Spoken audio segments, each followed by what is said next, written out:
Hi family, welcome to another episode of Winnie's School of Elegance. In today's video, I'm going to be sharing with you some business ideas that you can start up with little to no resources so that you too can be on your way to feeling very empowered and making some money for yourself. Sometimes last month, I promised to share these business ideas with you all, and this is me fulfilling that promise with hopes that it will come handy for one or two or more people. So pay really close attention because I'm going to be running through it very quickly. Now, before I go into the business ideas, I want to start by saying that running or operating a business is no small task at all. It is not for the faint-hearted, and to be honest with you, not everyone is cut out for it. Some people do not have the innate ability to actually be entrepreneurs or business owners. Some are born with it, some are not. And it's okay if you do not have the ability to be a business owner. Perhaps your destiny requires you to be under someone or guided by someone or help someone else fulfill their own destinies. I don't know if that makes sense. So being a business owner is not something that everyone should necessarily aspire for, even though I would say that it's also very important that you do, but do not beat yourself up if you do not have the strength or ability for it. Different people have different strengths and different weaknesses, and if you find that your strength is not in being an entrepreneur, that's also okay. Find where your strength lies and focus on that, okay? Even with the business ideas that I'm about to share now with you, it's not a one-size-fits-all approach. Some of the business you can easily do, some you find that now you can't. So just look for what actually works for you or fits your strength and the things that you know how to do, and focus on that instead. So I just thought to share that with you before I go into the business ideas. Truthfully, business is not for the faint-hearted. Entrepreneurship is not for the faint-hearted, especially if you're just starting out your journey. It requires a lot of patience, a lot of work, consistency, passion, dedication to the work, to the business. Sometimes even when you start up a business, you might not even necessarily see results as soon as you begin. But your patience, consistency, passion, dedication, and determination to succeed is what would actually make that business succeed. So again, I'm saying business is not for the faint-hearted. It requires a lot of work.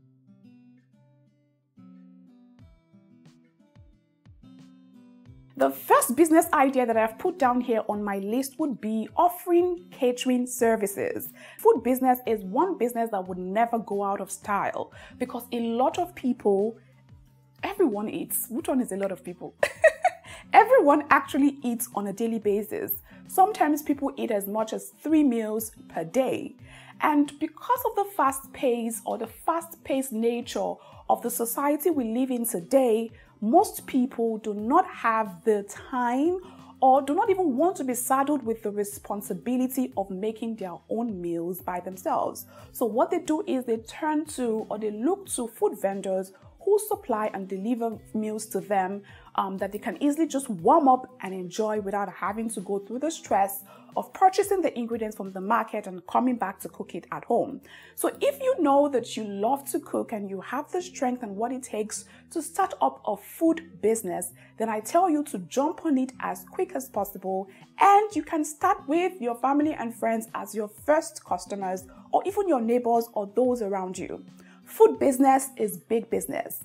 Catering business includes home cooking. You can cook in the house, deliver to people. I know a lot of bachelors who literally are in need of people to make good food for them and just pack them up in bowls and deliver it to their houses, maybe on a weekly basis, bi-weekly basis. In fact, I can literally count like 10 people right now that I know who literally depend on food vendors for the food that they eat on a weekly basis. So if you have the ability to do that, then I think you should definitely jump on it. And if you're a student watching this, just a couple of months ago, someone came to me. I was in a conference, and this guy walks up to me and says that he just wanted to come say thank you to me for what I do because by watching one of the videos that I shared on social media, on YouTube, he was able to start up a sandwich business in school, which was literally what helped him pay his school fees through school.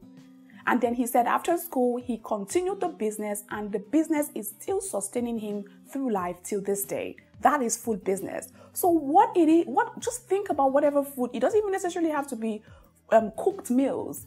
It can be drinks. It can even be, you can make tiger nut milk. You can make zobo drinks. Just package it neatly and you sell to your customers. So food business is one business that you definitely need to get into and find out how to go about it and begin operating in, especially if you're passionate about food. Okay, the second point that I've put down here on my list is still somewhat connected to the very first point, and it is processed food edibles and supply business.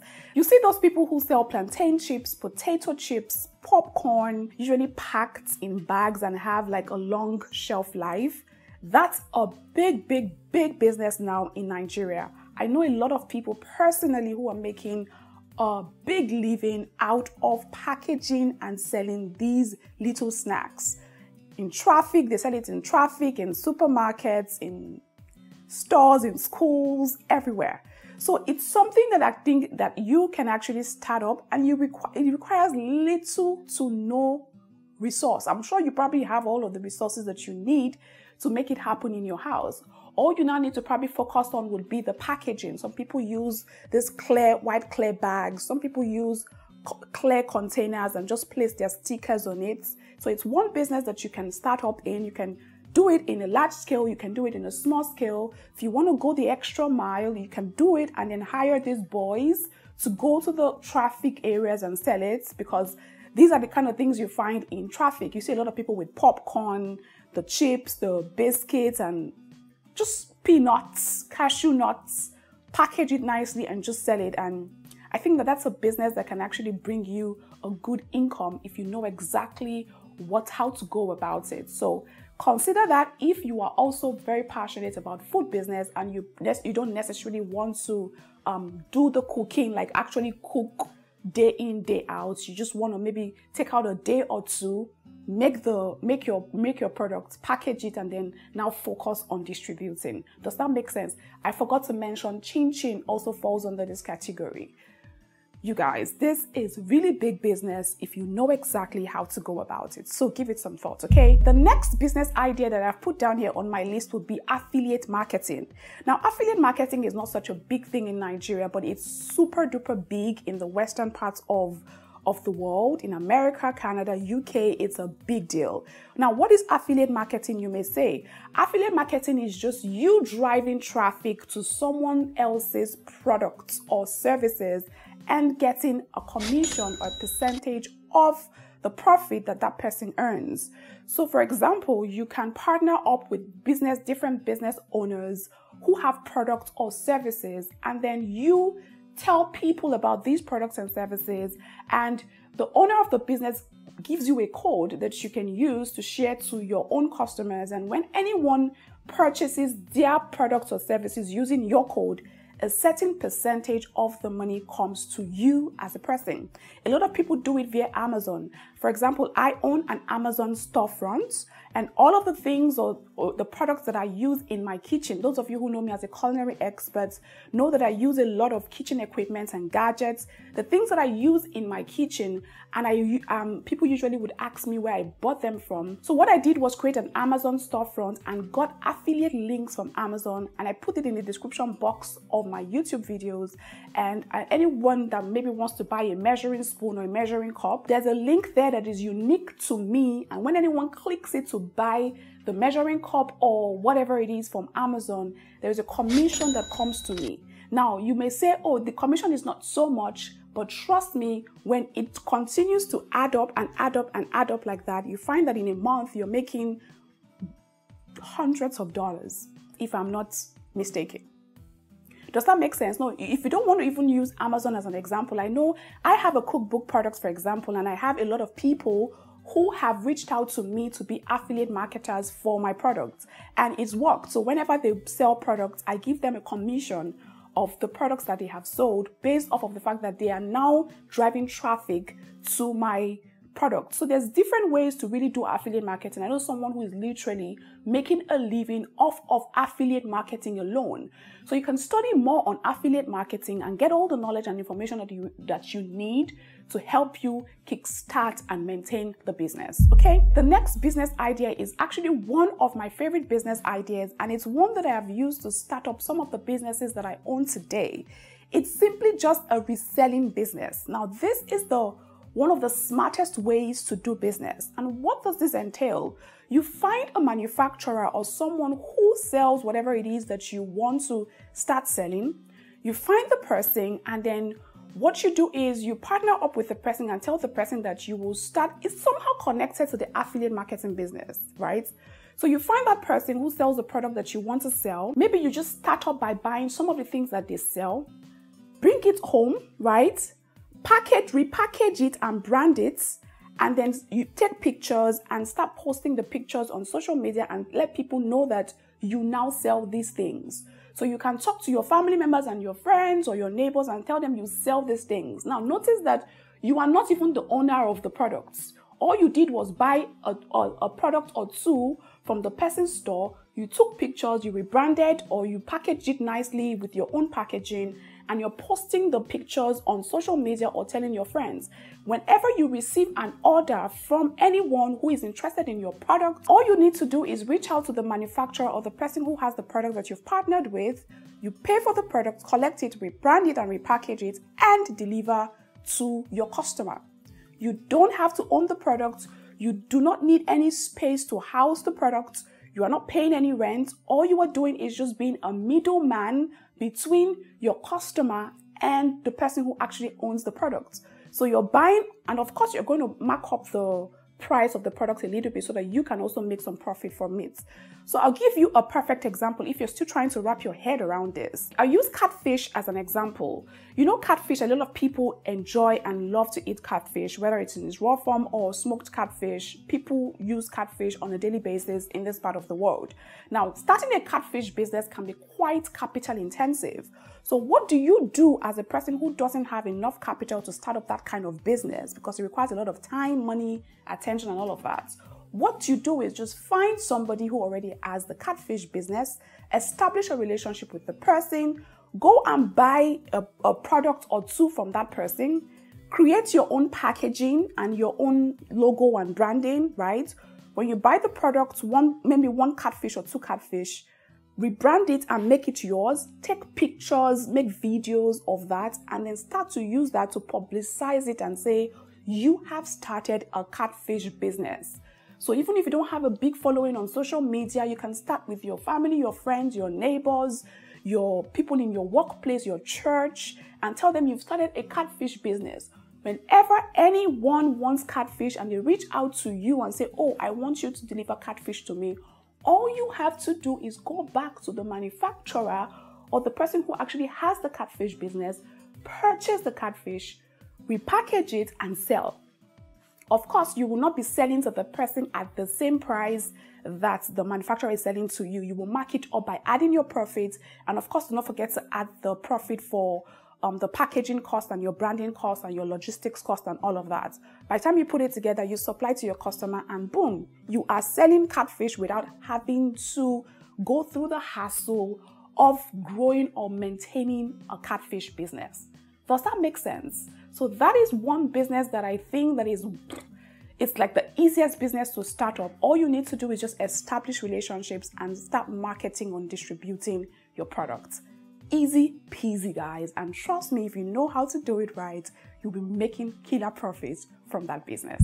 The next business idea that I've put down here on my list would be office supply business. Now, we have a lot of businesses who actually occupy offices, and you know that once you occupy an office space, there are certain things that you will be needing on a regular basis, in fact on a daily basis.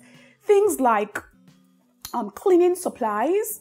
You have things like your toilet paper, your detergents, your staplers, your pens, your printer inks, just name it. Things that you know that people use to keep an office thriving. Papers, A4 papers, Just so many of them. So think about an office and the supplies that are needed to make an office thrive on a daily basis, and then take up the contract. If you have someone who can give you the contract to go purchase these supplies and deliver to the office on a monthly basis, I tell you that that is one business that is actually very easy peasy.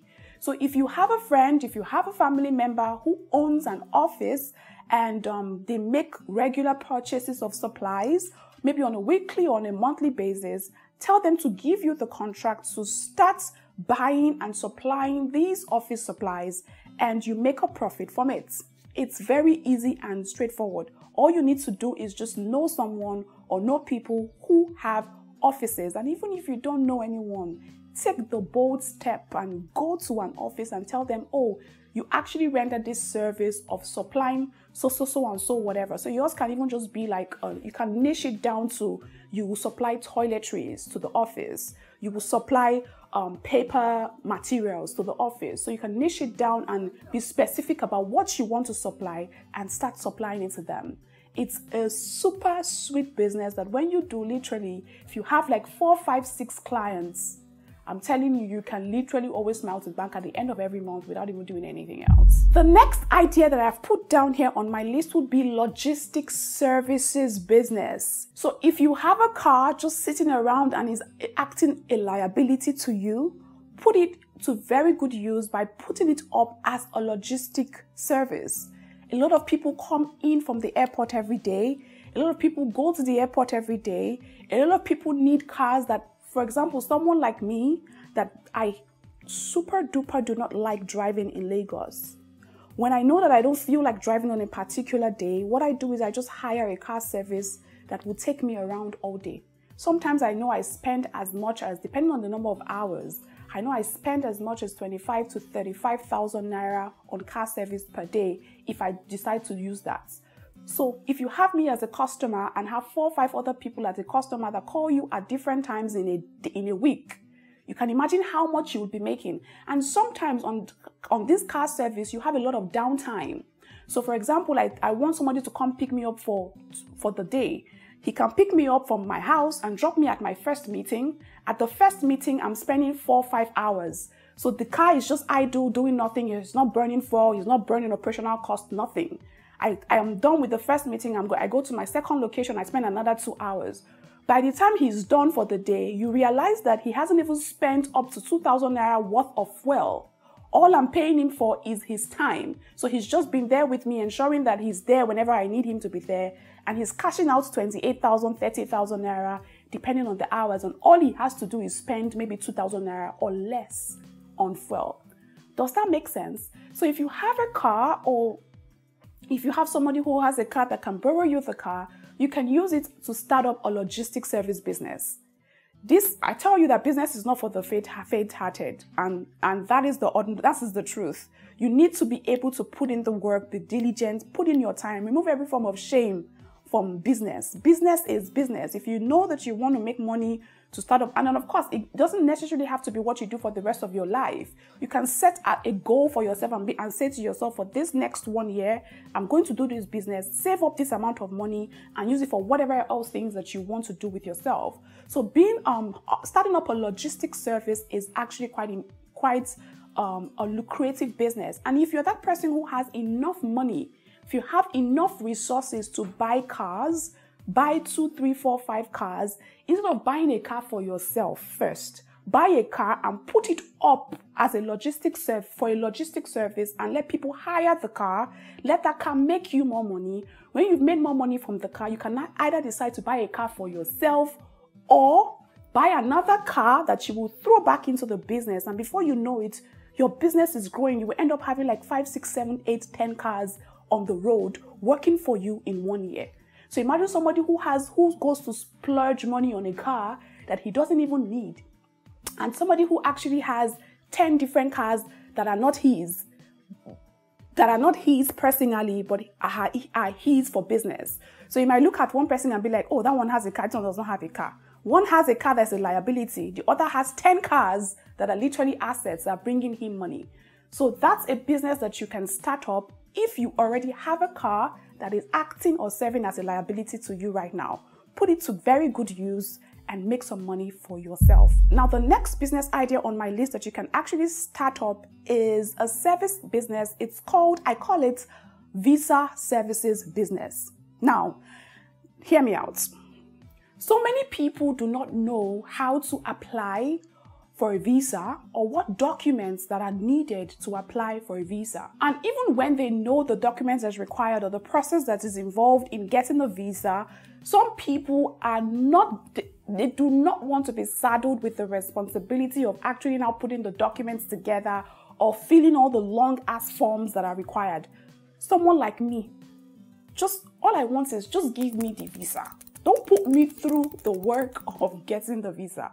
So I would pay any amount of money to anyone who is willing to help me put the documents together and help fill out the form. All you need from me is probably the information that you need, that's required to fill out the form, and just give me the form. And all I have to do is just maybe go to the visa office or the embassy office and just do my biometrics and submit the documents that you have put together for me. So I actually have someone right now who offers me that service. This person is actually someone who is a friend and was looking for a job. And I said, instead of you looking for a job, why don't you do this for me? So he did the first time, second time. I walked him through the process the first time, second time.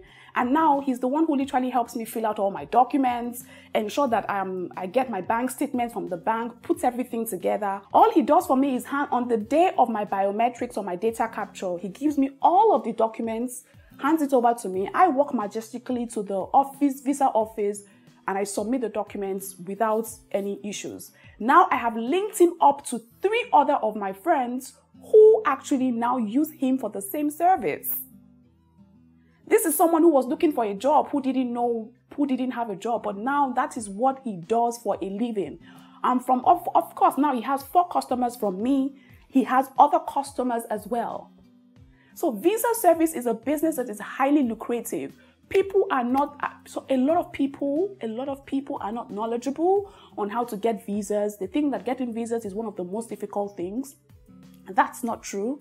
It's very easy. All you need to do as the person who offers the service is get yourself well grounded and get a lot of information on the visas, how to get visas for different countries, the documentations that are needed, and you can have all of this information from the internet and start to render that service. I have a friend who says, see, Winnie, I don't want to travel because I don't want to stress myself to fill visa forms, to fill embassy forms. He doesn't want the stress. But this guy has a lot of money. He can travel wherever he wants to travel in the world. The only thing he doesn't want to do is stress himself to fill that form. When you fill a visa form, you understand exactly what I'm saying, that it requires a lot of work. When you're a busy person, you don't want to be saddled with the responsibility of filling the form. So offering a visa service is a business idea that you can start up today, and I tell you, it's a very lucrative one.